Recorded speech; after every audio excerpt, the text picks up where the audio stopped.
ouve bem, né? Eu espero. Ultimamente, eu tenho sido abordado por companheiros de trabalho, enfim, pessoas da minha convivência, né? Sempre perguntando o seguinte: diante de tanto caos que nós temos no mundo, né? Diante de tanta guerra, tanta dor, parece que as coisas têm se acentuado bastante, tanta criminalidade, tanta violência, diante de tanto desamor entre as pessoas, o que a doutrina espírita nos fala? O que o Espiritismo nos diz diante de tantas atrocidades que nós temos vivenciado na nossa atualidade? O que eu respondo? Nada. A doutrina não diz nada. A doutrina não se preocupa em ficar explicando para a gente por que tanta dor, por que tanta desgraça, por que tanta guerra. A doutrina nos ensina, acima de tudo, aquilo que nós já esquecemos, aquilo que nos já foi ensinado há muito tempo. Que tudo isso só existe pela falta de amor. Tudo isso só existe porque nós ainda não conseguimos deixar de ser egoístas, deixar de sermos orgulhosos, deixarmos de sermos individualistas.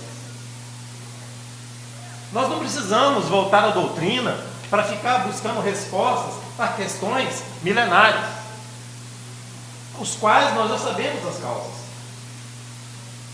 É como a pergunta que foi feita a Emmanuel no livro Consolador.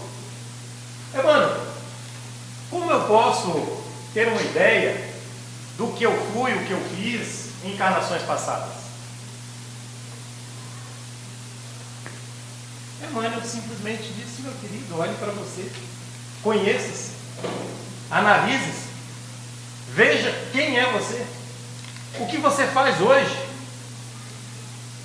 é reflexo do que você fez, do que você vivenciou e do que você aprendeu. Você é uma pessoa amigável, uma pessoa que procura semear bem, então porque você já aprendeu isso, errando ou experimentando e vendo que deu certo, que te fez bem. Eu não preciso me preocupar com quem eu fui ou deixei de ser. Eu tenho que me preocupar com quem eu sou. E o que eu sou é condizente com o que nos pede Jesus. Então, por isso, eu deixei de lado um pouquinho as minhas reflexões próprias e trouxe para a gente poder só refletir um pouquinho capítulo 11 do Evangelho segundo o Espiritismo, porque é uma proposta que eu tenho trazido já há um tempo nesse trabalho de divulgação doutrinária. Resgatar o que nós estamos deixando de lado, que é estudar o Evangelho. É entender aquilo que é simples e a gente não entende. Ou entende, mas não quer, ou não tem força para praticar. Eu acredito que nós não queremos. Força a gente tem. A gente não quer pelas nossas imperfeições. As três primárias: egoísmo, orgulho e vaidade. E aí a gente não quer. A gente não quer abrir mão de nós mesmos. Eu sou melhor. Eu já aprendi, eu já estudei. Quem é você?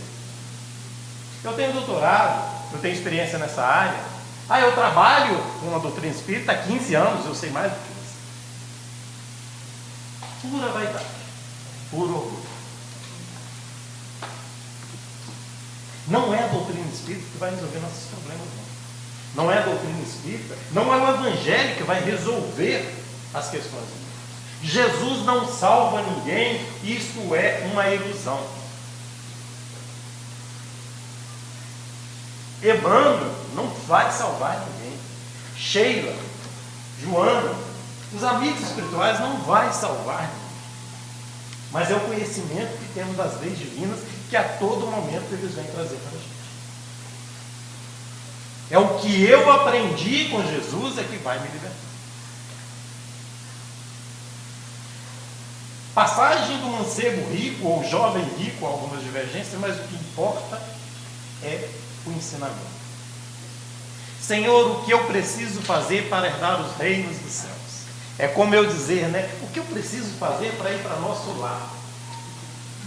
O que eu preciso fazer é para ir para uma colônia de amigos evoluídos, de irmãos, para trabalhar para Jesus.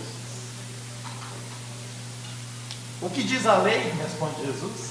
E aí ele cita todo o decálogo. As leis antigas. O que Jesus fala para ele? Então vá e faz isso, porque você sabe, mas não está fazendo. Nós sabemos, não estamos a fazendo. E é por isso, no capítulo 11, nós temos no item 8, a tão repetitiva e incansável lei de amor. O que nos diz os amigos espirituais? O amor resume a doutrina de Jesus toda inteira, visto que é esse o sentimento por excelência, e os sentimentos são os instintos elevados à altura do progresso feito.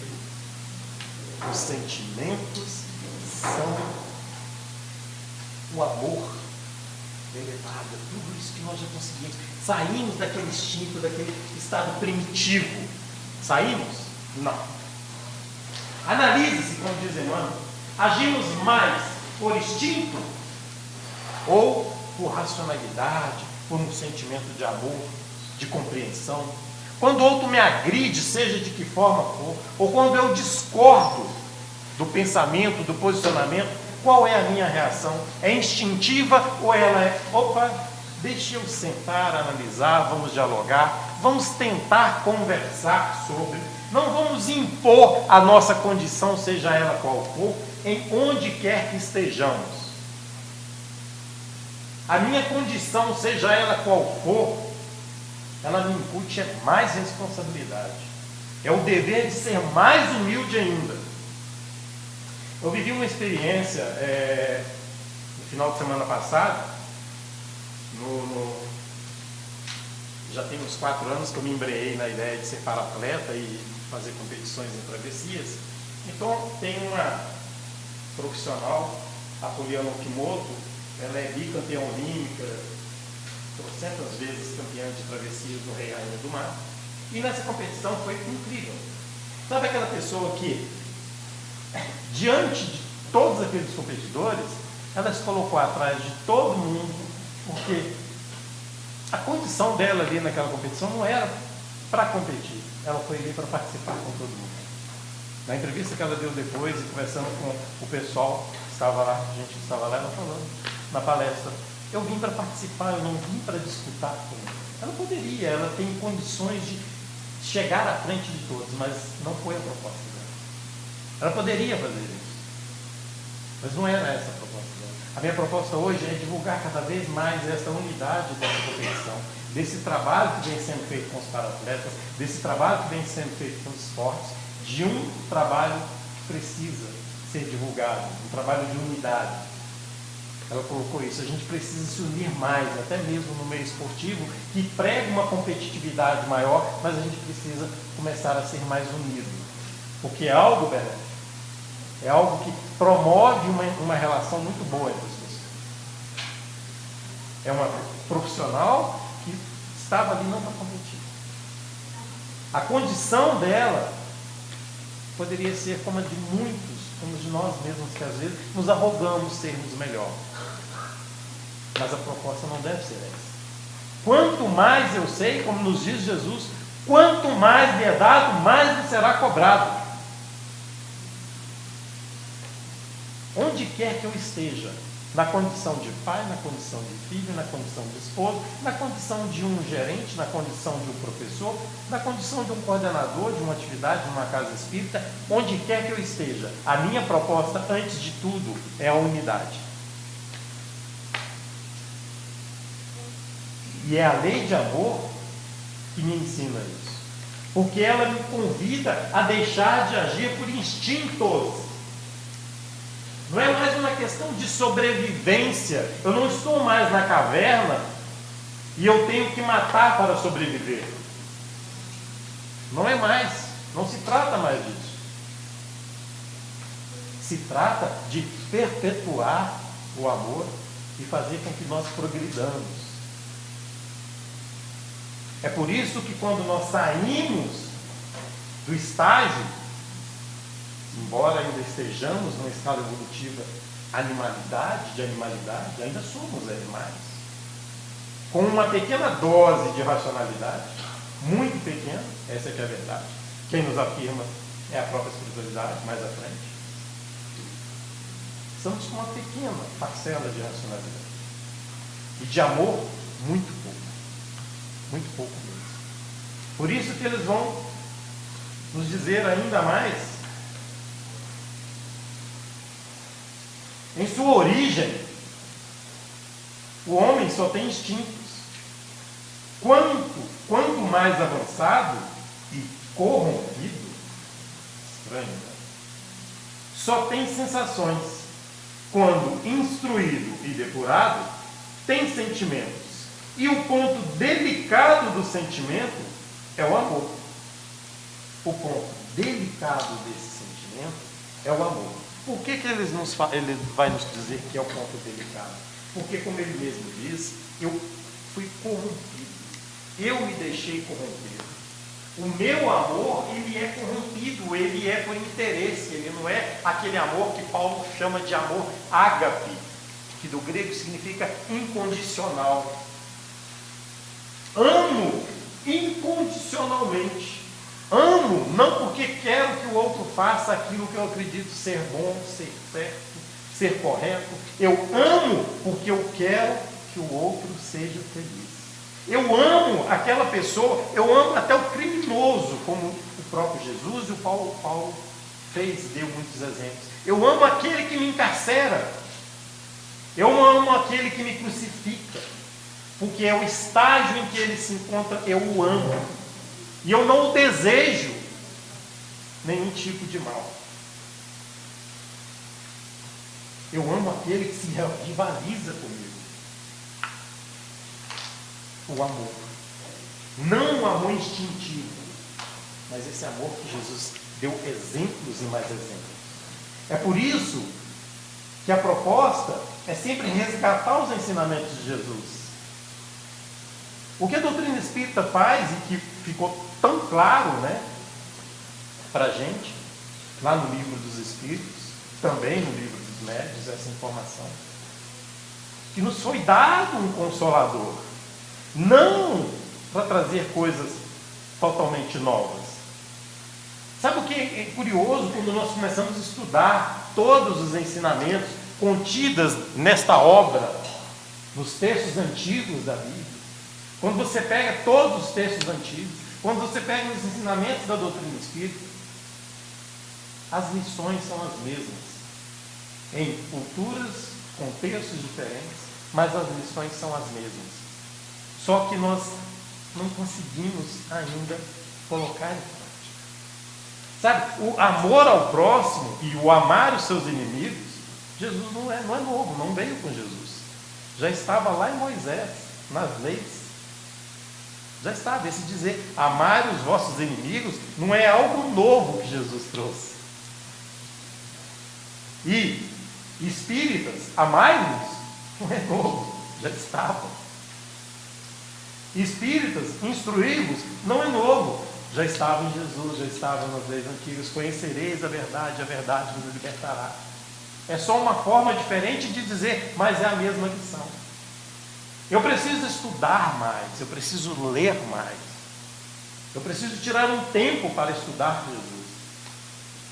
Porque quando arguído, quando perguntado Jesus sobre o agir daqueles homens das leis, o que Jesus vai responder?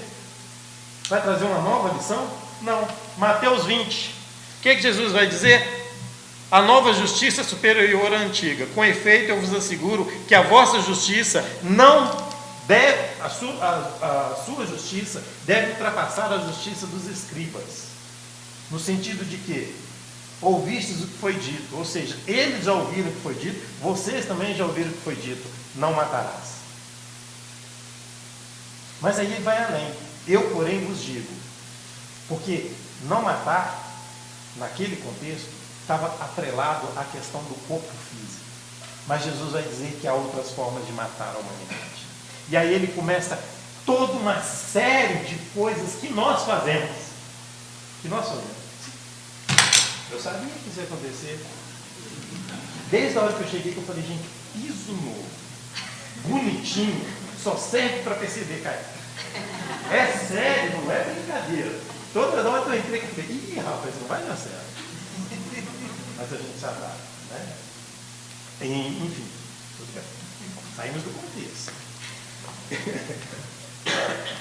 Então, quando você pega toda ali do Mateus 5 e vai até o 28, 30, versículo 30, o tempo todo Jesus falando de coisas que nós fazemos, dos nossos xingamentos ao outro, da nossa forma de lidar com o outro, da nossa forma de acharmos que somos melhor do que o outro. São as formas que nós vamos matando a humanidade que há em nós, matando a lei de amor, matando o sentimento de amor.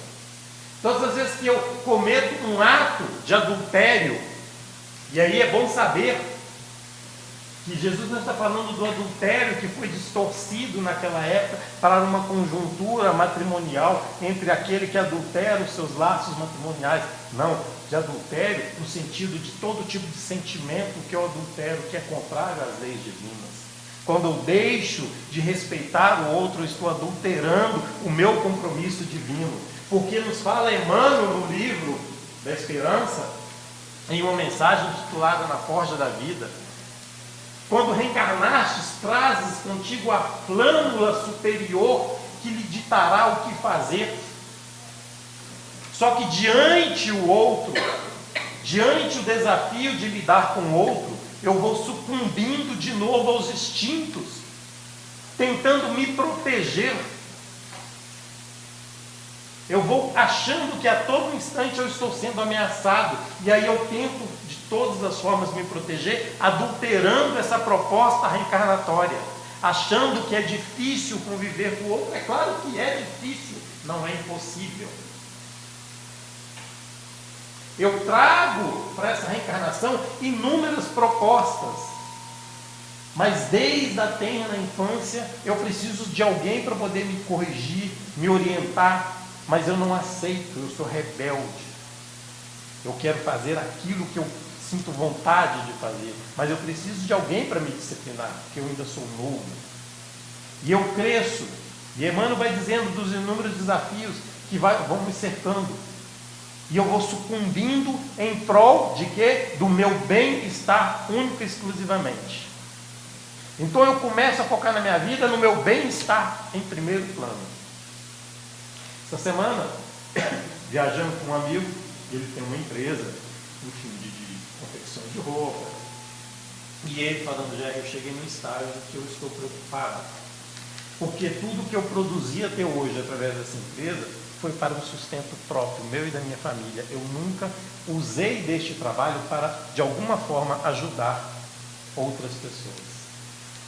Isso é um insight fantástico. Quando é que eu penso que o que eu estou fazendo tem um retorno para o outro, que não seja para mim?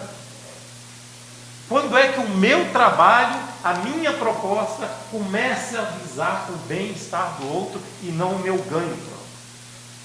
Olha, eu vou começar a fazer algo agora que eu não vou ter nenhum lucro, seja financeiro, eu não vou ter nenhum retorno. Eu quero, em primeiro plano, ajudar. Seja uma comunidade, seja uma pessoa exclusivamente, mas quando é que eu tenho este insight? É o que a lei de amor quer nos trazer. A nossa proposta reencarnatória, que traz essa flâmula divina, como nos diz Emmanuel, ela tem que, em todo momento, pensar também dessa forma. Eu estou no âmbito familiar e a doutrina espírita constantemente falando isso. É o meu primeiro exercício. Aprender a conviver com aqueles que estão ali. Aprender a renunciar. Aprender a educar. E saindo dali para o outro convívio social. O respeito ao outro.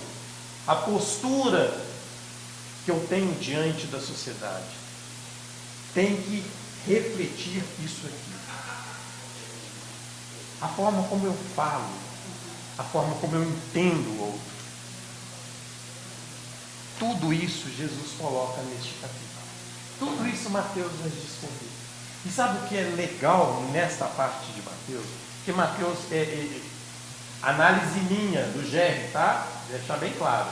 Mateus, eu acho que ele tinha um certo mágoa consigo mesmo, porque era cobrador de imposto, e ele força a barra mesmo, às vezes, para dizer da importância de nós buscarmos o reino dos céus.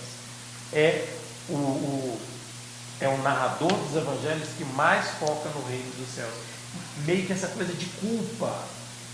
Então, é bonito ler Mateus, porque eu acho que a gente tem que começar a se sentir um pouco de culpa também pelo que eu não estou fazendo. Sabe? Eu tenho que começar a pensar nisso. Porque está chegando a hora. Sabe? Está chegando a hora. Que hora? A hora que eu vou ser cobrado. Eu não sei, mas ela está chegando. Pode ser daqui a 10 minutos, quando eu sair dali, desencarnar. E aí, o que você fez da sua encarnação? Pode ser daqui a 20, 30 anos. O que você fez da sua encarnação? Você cuidou única e exclusivamente de você mesmo. E isso é tão sério que já em 1864 a espiritualidade vai falar de algo que é cada vez mais notório na nossa sociedade. Vai nos dizer o seguinte: disse eu que em seu começo o homem só instinto possuía. Mais próximo, portanto, ainda, se acha do ponto de partida do que da meta. Ou seja, se nós buscarmos no livro dos Espíritos, como fomos criados? Simples e ignorantes. Se estamos mais próximo do ponto de partida do que do meio, em que estágio vocês acham que nós estamos? E ainda nos orgulhamos de dizer a raça humana. Somos humanos. Quando que eu sou humano? Só numa escala, né, biológica. Quando que eu sou humano? Eu estou mais próximo da simplicidade, da ignorância, do que do meio. Isso dito pela espiritualidade em 1864, quando essa obra foi codificada. Mas ele vai dizer mais ainda. Ele vai dizer que nesta corruptibilidade do sentimento de amor que nós desenvolvemos um egoísmo tamanho, que nós escolhemos amar, às vezes, mais outros entes do que o próprio homem, do que o próprio semelhante. Ele deixa claro aqui, tá? Vou ler para não ter problema, né? Para depois não dizer assim, o Gerry ficou dizendo isso lá. Não, o Gerry não disse nada. O Gerry reproduziu, como diz o São Pedro, como um papagaio de pirata e nada mais. Ele vai dizer, a fim... Opa, voltando aqui.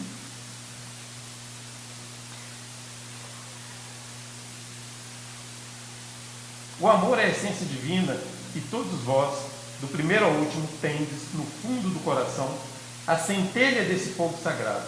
É fato que haveis podido provar muitas vezes que este, o homem, por mais objeto e vil que o conheça às vezes, nutre esse sentimento por uma planta, por um outro animal qualquer. Ao invés de canalizarmos este amor para aquele que nós precisamos. Ele não está criticando que nós não devemos amar os animais e as plantas, não. Mas eu prefiro, às vezes, ter uma planta em casa porque ela não discute comigo, ela não rivaliza comigo. Eu adoro o meu cachorrinho porque ele não briga comigo, ele não fica chateado comigo, ele não discorda de mim, do que conviver com o outro, que é semelhante a mim. Eu prefiro canalizar todo o meu sentimento de amor, esse dom divino, para quem não se rivaliza comigo, para quem não discorda de mim. Então, meus irmãos, resgatar a lei de amor, resgatar Jesus. Mateus, capítulo 20, segue. Mateus, capítulo 5, a partir do versículo 5. Segue. Vai dentro. Vê se você se identifica. Vê se você não acha que, opa, isso é simples, isso não é difícil. Não é impossível. Não é impossível abrir a porta para alguém que está na frente. Não é possível deixar que o outro entre primeiro no ônibus. Não é impossível ceder o lugar no ônibus. Não é impossível. E agora eu vou falar algo que eu prometi que eu não ia fazer, mas eu vou fazer. Com pena de ser depois condenado. Porque eu mesmo não faço. Eu mesmo não faço. Jerry não faz. Estou falando para que eu comece a fazer. Quantas reuniões eu vou num mês? Às vezes 3, 4. Quantas casas? 3, 4. Quantos quilos de alimento eu levo? 1 quilo de alimento não pesa no meu orçamento. Não pesa. Eu desperdiço mais em casa do que isso. Mas quantos quilos de alimento eu levo? Porque se o Jerry levasse, em cada reunião que ele vai, o ano inteiro, era uma cesta básica para uma família, só do Jerry. O que pesa no meu orçamento? Mas não é porque eu sou egoísta, não é porque eu sou vaidoso, porque eu sou avarento. Não, não é não. É porque nós estamos há séculos sendo criados num hábito de desamor, de corruptibilidade. Como nos diz o filósofo Aristóteles, o ser se dá no hábito. O ser se dá no hábito. Ou seja, eu me construo na prática excessiva constantemente. O próprio Kardec, no livro dos médiuns, lhe é feita uma pergunta. Por que para alguns médiuns é feito sempre a mesma questão? E a espiritualidade responde, é porque algumas pessoas precisam da saciedade, ou seja, é preciso que se repita várias e várias e várias e várias e várias vezes, ou seja, eu preciso de muitas e muitas e muitas e muitas encarnações para aprender a trazer 1 quilo de alimento na casa espírita. Eu preciso praticar, para se tornar algo quase que automático.